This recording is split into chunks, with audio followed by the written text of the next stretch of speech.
Halo, dengan saya lagi Lita Sari Widyastuti Suarsono. Kali ini kita akan masuk ke sesi kedua dari pertemuan 7. Yuk kita simak videonya.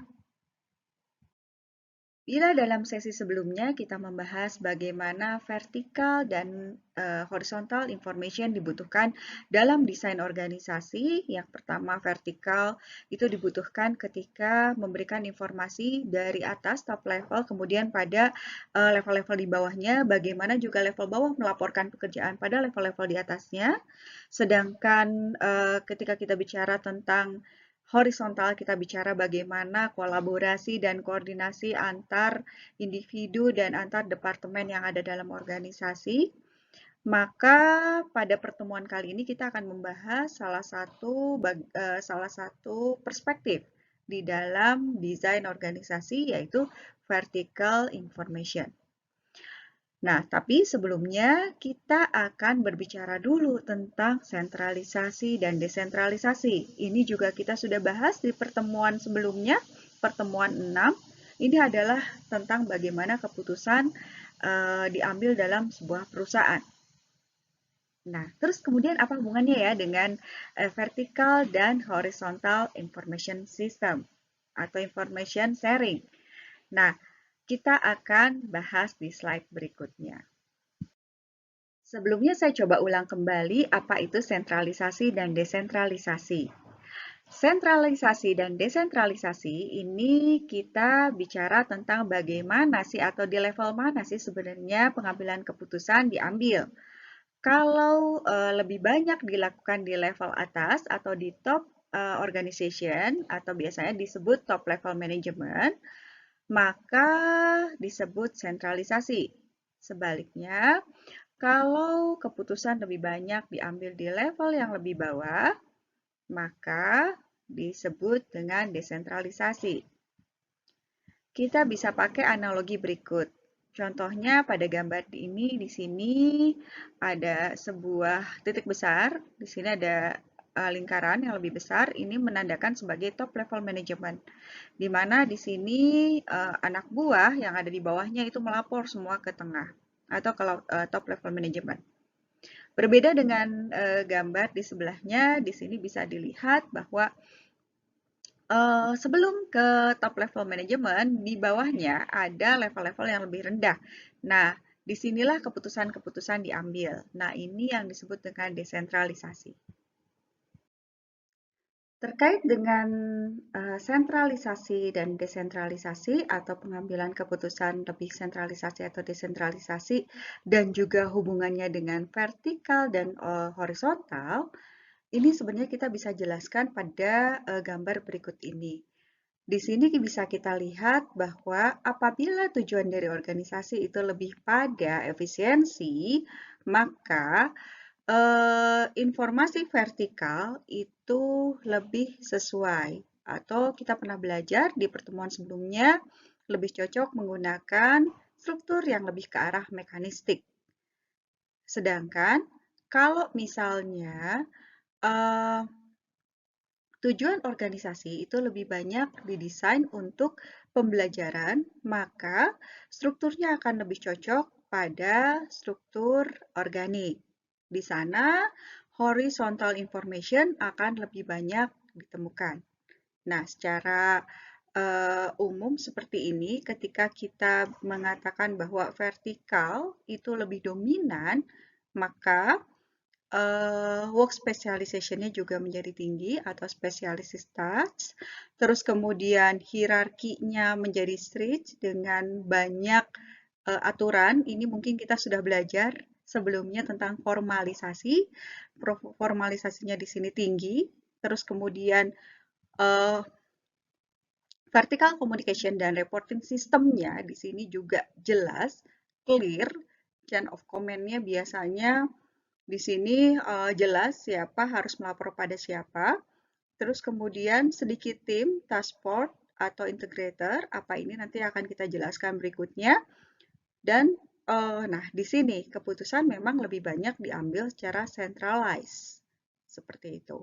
Sedangkan kalau tujuan organisasi itu untuk pembelajaran lebih ke organik, maka horizontal yang lebih dominan. Di sini lebih ditekankan pada pembagian tugas atau bagi tugas dan juga pemberian empowerment kepada level-level yang ada di bawahnya. Terus kemudian hierarki juga di sini tidak terlalu ketat. Jadi di sini juga rules juga tidak terlalu ditekankan. Di sini formalisasinya rendah. Kemudian koordinasi itu juga lebih banyak atau komunikasi lebih banyak dilakukan secara horizontal dan face to face. Dan di sini juga ada banyak tim yang dibentuk dan task force yang dibentuk. Keputusan di sini lebih banyak diambil secara desentralisasi.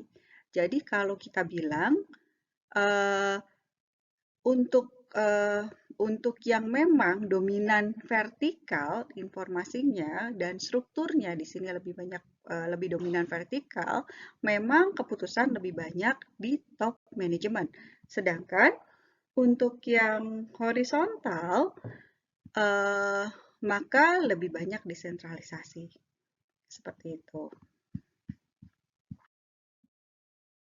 Jadi mana yang lebih tepat buat organisasi? Apakah sentralisasi yang lebih menekankan pada efisiensi dan mekanistik atau eh, tadi lebih ke arah organik yang lebih menekankan pada empowerment kepada level-level yang ada di bawahnya? Nah, kita coba belajar hal ini dari perusahaan Toyota.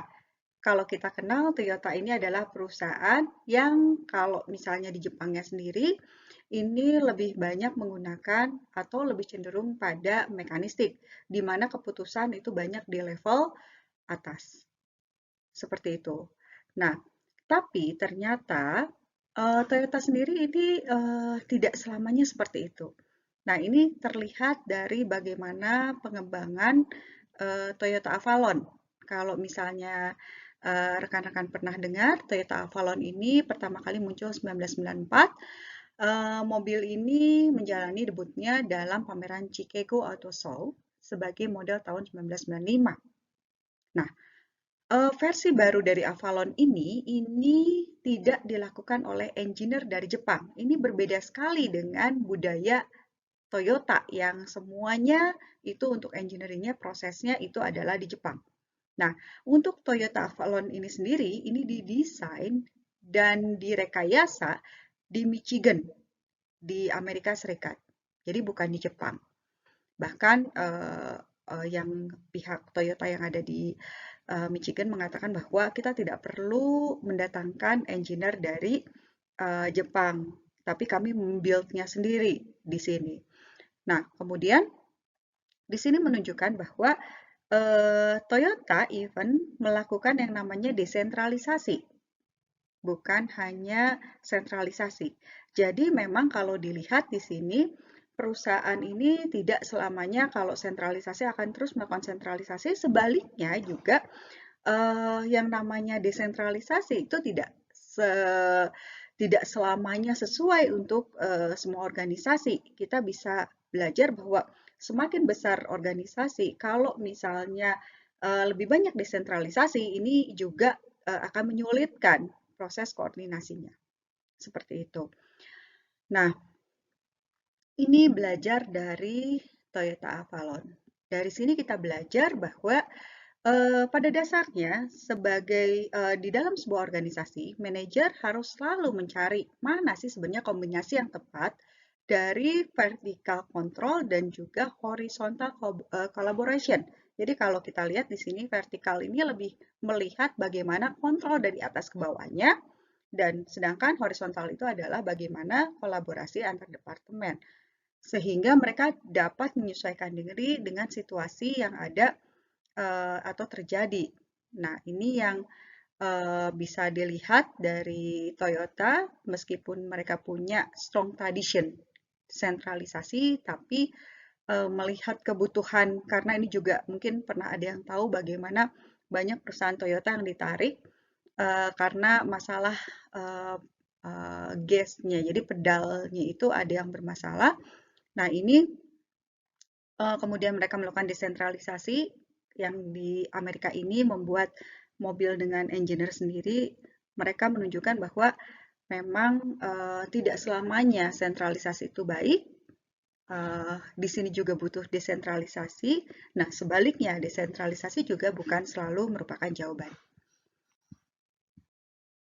Berulang kali saya menyebutkan bahwa terdapat perspektif ketika kita mendesain sebuah organisasi, yaitu kita perlu tahu bagaimana membuat informasi itu menjadi efektif dari atas ke level di bawahnya, begitupun sebaliknya, dan juga bagaimana komunikasi atau koordinasi itu bisa menjadi sebuah kolaborasi antar departemen atau antar jabatan di dalam perusahaan. Nah, kita akan bicara tentang perspektif yang pertama, yaitu vertical information sharing. Kita di sini akan bicara tentang bagaimana informasi ini diturunkan dari atas ke bawahnya, atau di sini kita bicara tentang bagaimana vertical linkage gitu ya. Vertical linkage yang digunakan untuk mengkoordinasikan aktivitas antara level atas dengan level di bawahnya di dalam organisasi yang juga digunakan terutama untuk mengontrol proses dan aktivitas di dalam organisasi, juga untuk mengontrol apakah atau sejauh mana goal yang ingin dicapai oleh perusahaan ini dikerjakan di masing-masing level yang ada di dalam organisasi. Nah, di sini bisa dilihat di sisi kanan, ketika kita bicara vertical information sharing, di sini ada dua aspek. Yang pertama, di sini top eksekutif atau top level manajemen ini harus mendapatkan informasi. Apa sih aktivitas yang dikerjakan oleh level yang ada di bawahnya? Dan sampai mana pencapaiannya atau accomplishment-nya.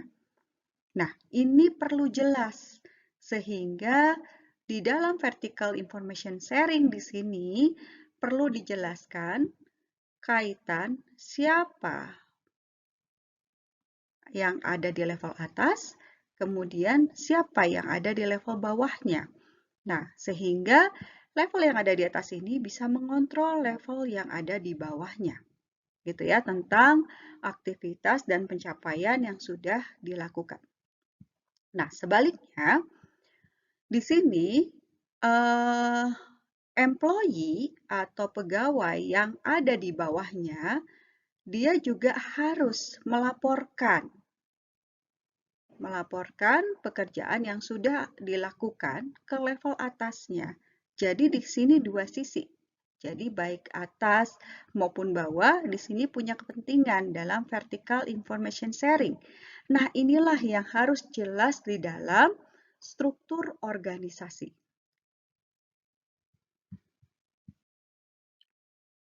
Ada 3 perangkat yang berkaitan dengan bagaimana vertical information sharing ini bisa diterapkan di dalam struktur organisasi. Yang pertama adalah hierarchical referral atau chain of command. Terus kemudian kedua adalah rule and plans atau aturan dan rencana. Dan yang ketiga adalah vertical information system. Oke, yang pertama adalah referral hierarchy atau chain of command. Nah, ini sebenarnya bisa dibayangkan kalau misalnya ada sebuah masalah yang terjadi dan misalnya anak buah tidak tahu bagaimana cara menanganinya, dia bisa lapor kemana ya? Nah, ini yang perlu ada di dalam struktur. Dan struktur bisa menjawabnya dengan chain of command ini. Jadi kalau misalnya, oh atasan saya adalah manajer HR, maka saya ketika ada masalah yang tidak bisa saya tangani, maka saya lapor kepada manajer HR. Oke, jadi ini perangkat yang pertama, yaitu chain of command. Yang kedua itu adalah rule and plan. Nah,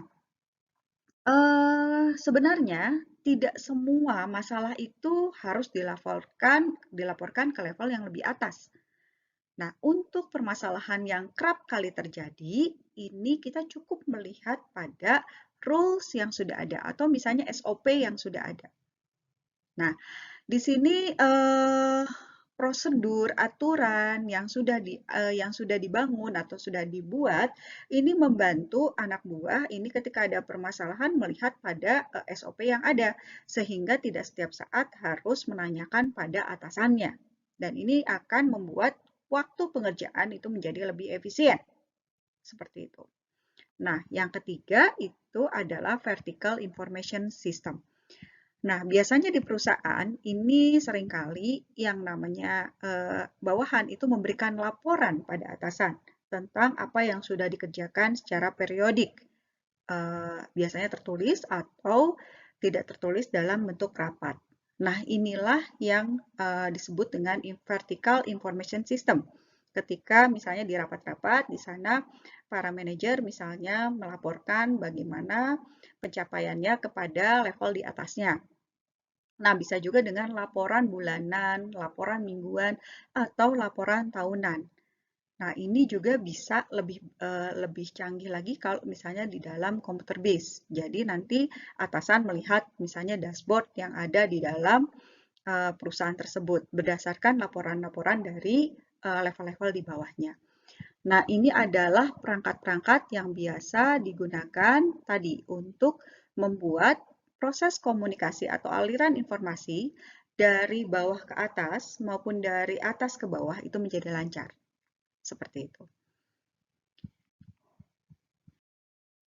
Baik, demikian tentang vertical information flow atau vertical linkage dan juga perangkat-perangkat yang bisa digunakan agar menjadi lebih efisien. Untuk lebih lengkapnya, rekan-rekan bisa membaca di dalam buku DAF di bab tentang Fundamental of Organizational Structure. Sampai bertemu pada sesi berikutnya.